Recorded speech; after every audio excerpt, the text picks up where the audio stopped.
para a defesa da Rayana Alencar de Melo Carvalho.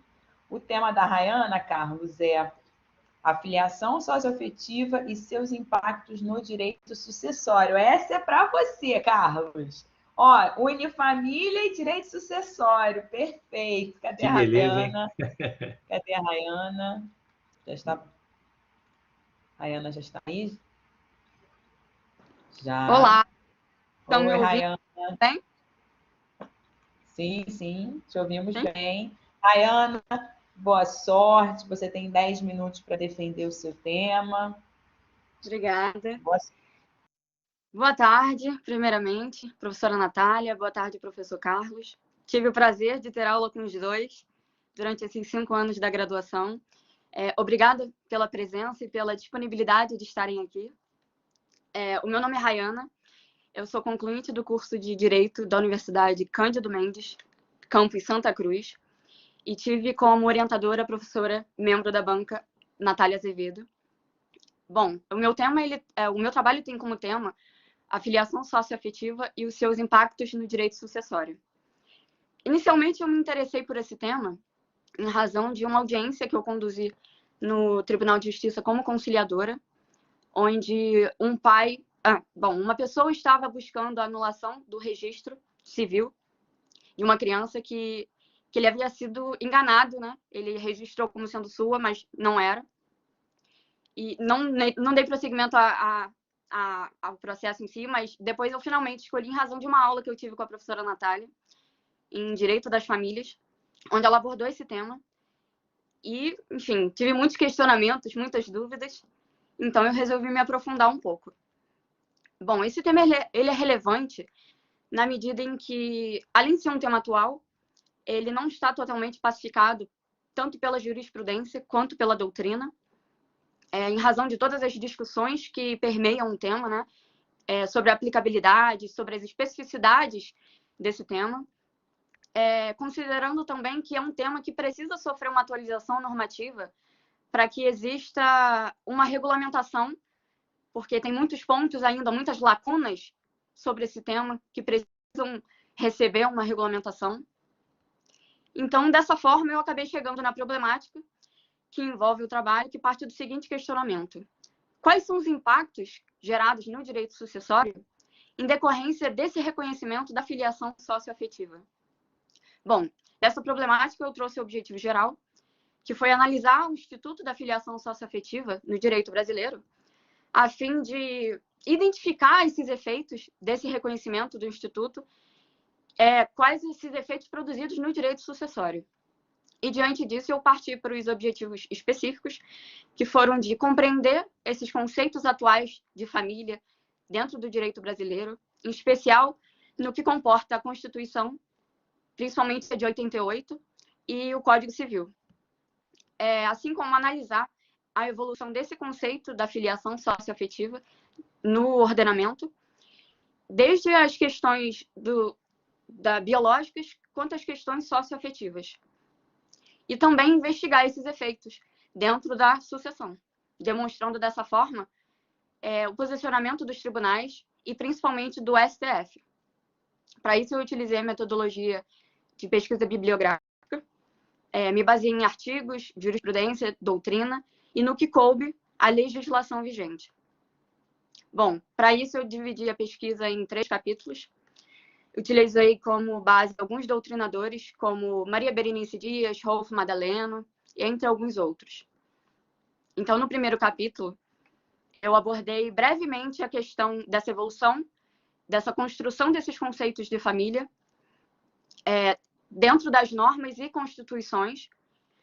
Evidenciei que, antigamente, a sociedade era uma sociedade patriarcal e que a família era baseada tão somente nos laços de casamento, né? Os filhos que eram advindos fora do casamento, eles não obtinham, não detinham, né, proteção do Estado, tanto que eles eram separados como legítimos e ilegítimos. Mas a partir do advento da Constituição de 88, houve uma mudança, né, nesse paradigma, já que essas discriminações elas foram deixadas de lado. né? Os filhos, eles passaram a receber uma proteção, eles passaram a ter uma visão do Estado de igualdade, e a afetividade também se tornou um ponto determinante nessas relações familiares. Ainda nesse capítulo, eu abordei alguns princípios fundamentais que estão ligados tanto ao direito das famílias, mas em relação ao trabalho, principalmente à socioafetividade. São voltados à valorização do afeto, à proteção da criança e do adolescente. E dentre alguns que eu abordei, eu ressalto da afetividade, do princípio do melhor interesse da criança e do adolescente. E já no segundo capítulo, eu abordei as noções, é um capítulo um pouco mais extenso, e abordei as noções acerca da filiação, onde eu subdividi entre a biológica, que é aquela que advém da origem genética, e a não biológica, que é a que constitui o parentesco civil, né? Ou, como menciona o artigo 1593 do Código Civil, a outra origem. E esses são aqueles pautados pelo afeto, né? Pela afetividade. Eu abordei também a questão da socioafetividade, que é como eu posso dizer, a efetiva externalização não só do afeto, mas da escolha diária que se tem em cuidar, em amar e proteger esse filho por uma mera opção. Eu destaco que esse reconhecimento da filiação socioafetiva, ele só foi possível a partir do Código Civil de 2002. E dessa forma, buscando evidenciar isso, eu coloquei alguns julgados que permitem, que evidenciam, né, essa possibilidade desse ingresso da ação declaratória, ação de reconhecimento dessa paternidade, mesmo quando não há esse vínculo registral, assim como evidenciei a impossibilidade de se desconstituir esse vínculo, salvo que, exceto que esse vínculo, assim, em sua maioria, ele não pode ser desconstituído, salvo nos casos em que há o erro de consentimento, em que a pessoa consegue provar que houve erro, e quando inexiste esse vínculo afetivo. Eu ressaltei também a questão da regulamentação, que apesar desse instituto ter muitas lacunas, o procedimento para esse registro da paternidade ele é regulamentado a partir do provimento 63 de 2017, que recebeu uma atualização pelo 83 de 2019 do Conselho Nacional de Justiça.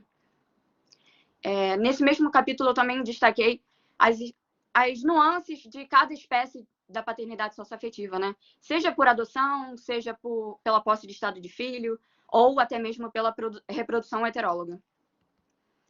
E, por último, nesse capítulo, eu também abordei a questão da multiparentalidade, onde ela só é possível quando se cumula a paternidade ou a maternidade no registro. Ou seja, quando de forma simultânea, mais de um pai ou mais de uma mãe podem integrar esse registro civil. E aí, para isso, nesse capítulo, eu ressaltei o recurso extraordinário 898-060 de Santa Catarina, que foi instituído pelo Supremo Tribunal Federal, onde teve como tema a repercussão geral número 622, que salientou a prevalência da paternidade socioafetiva em detrimento dessa paternidade biológica. Ou seja, mesmo que não declarada em registro público, ela não impede que se reconheça de forma concomitante esses dois tipos de filiação. Então, por fim, no terceiro capítulo, eu abordei os efeitos, de fato, sucessórios, mas também abordei uma breve conceituação acerca desse direito sucessório, na medida em que eu expliquei sobre como funciona essa transferência do patrimônio, né? Os direitos e essas obrigações que o falecido dispõe, a transferência disso para os seus herdeiros. Abordei também essa questão dos filhos, que eles passaram a ser considerados herdeiros necessários, mas isso a partir do advento, como eu informei, da Constituição de 88, que aí sim o Estado passou a dar uma maior proteção a esses filhos, e eles passaram a, de fato, estar em pé de igualdade com os outros tipos de filiação, com os filhos biológicos.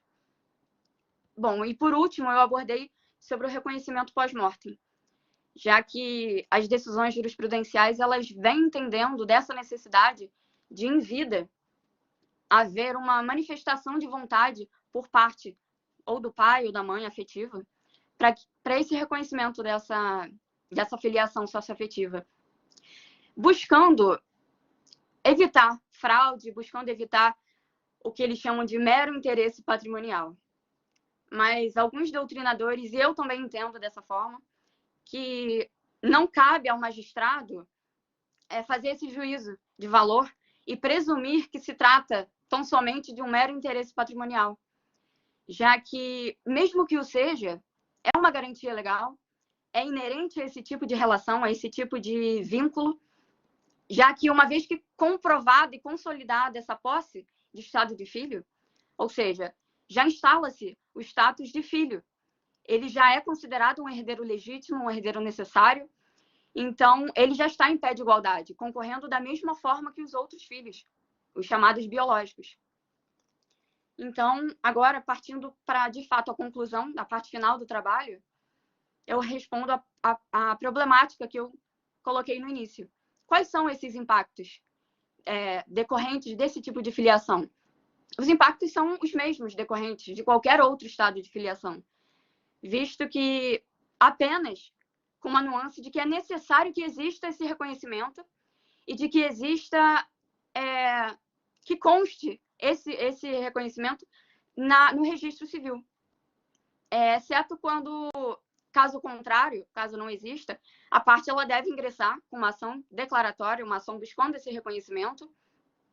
E existindo já uma ação de inventário em curso, os tribunais, de forma majoritária, eles entendem que deve-se, então, reservar esse quinhão, reservar essa quota-parte, garantir a parte do investigante, até que consiga, até que se defina de forma definitiva a ação desse reconhecimento, para que, comprovada, aí, de fato, ele seja considerado filho socioafetivo e ele tenha o direito de participar dessa sucessão, se torne herdeiro e tenha os seus direitos à herança garantidos, assim como os outros filhos, né? Já que a Constituição traz essa igualdade.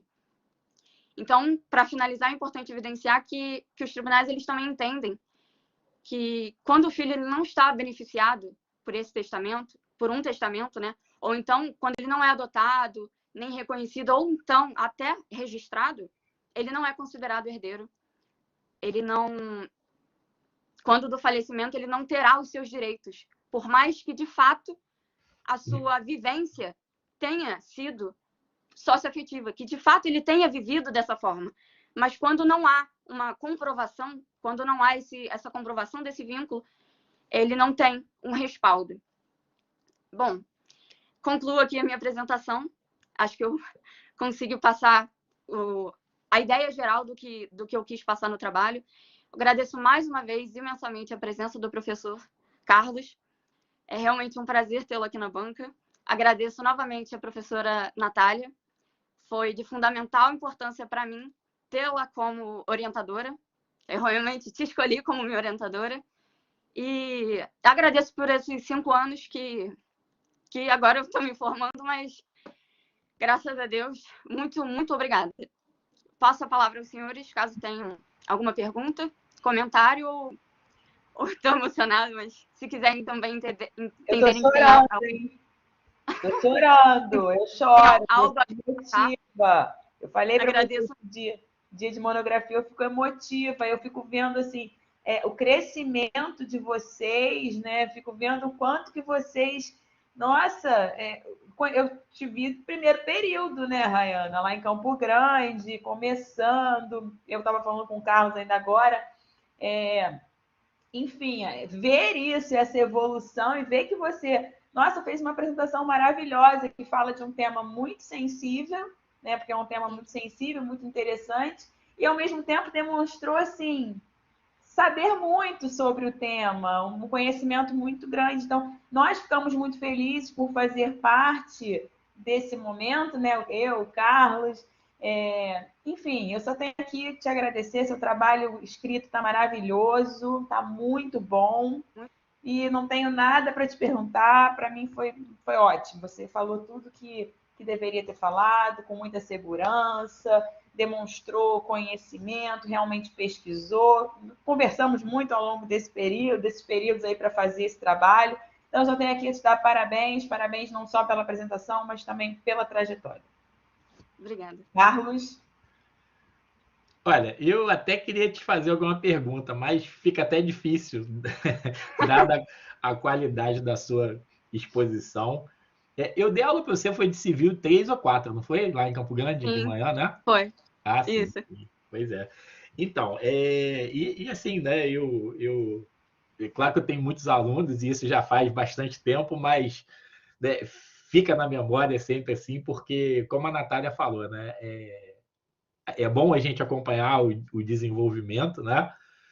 E é muita satisfação para a gente te ver, né, como os nossos alunos vão se desenvolvendo e quando chega nesse momento dão uma verdadeira aula para a gente, né? Eu posso te dizer que, embora professor de família e de sucessões, eu aprendi, né, bastante aqui com a sua explicação, né? E só posso te desejar muito sucesso, né? É um momento que ao mesmo tempo é feliz e triste para a gente, porque né, a gente perde, enfim, pessoas queridas, mas a vida ganha, né? E vocês vão sempre levar um pouquinho da gente, sempre deixar com a gente um pouquinho de vocês também, tá? Então, te dou, né, os parabéns aí pela sua apresentação brilhante, de verdade, né? Tô muito orgulhoso de ter sido seu professor e de estar participando desse momento aqui. Eu que agradeço. Realmente é muito satisfatório quando a gente chega no final. Eu sei que tem toda a questão do nervosismo, né? Mas apresentar um trabalho que é um tema que eu realmente me interessei muito, principalmente pelos apontamentos que a professora trouxe em sala. Então, é um tema que, como não tem, né, tem muitas lacunas ainda, tem muitos questionamentos também.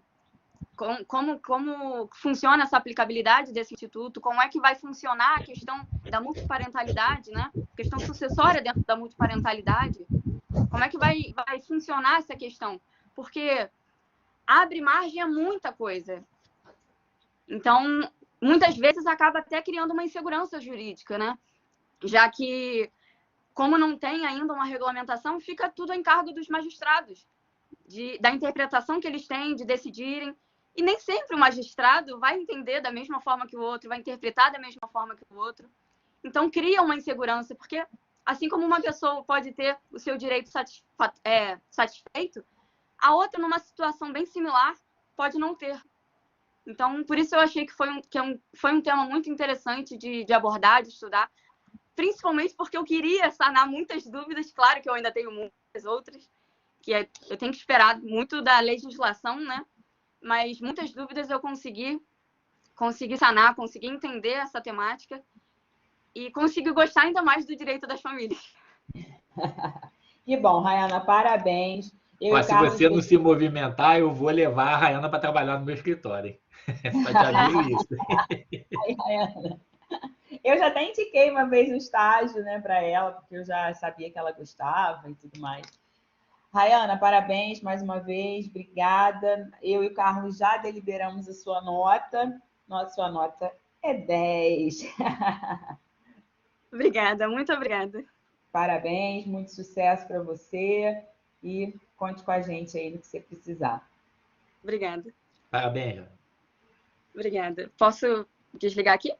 Pode, está liberada.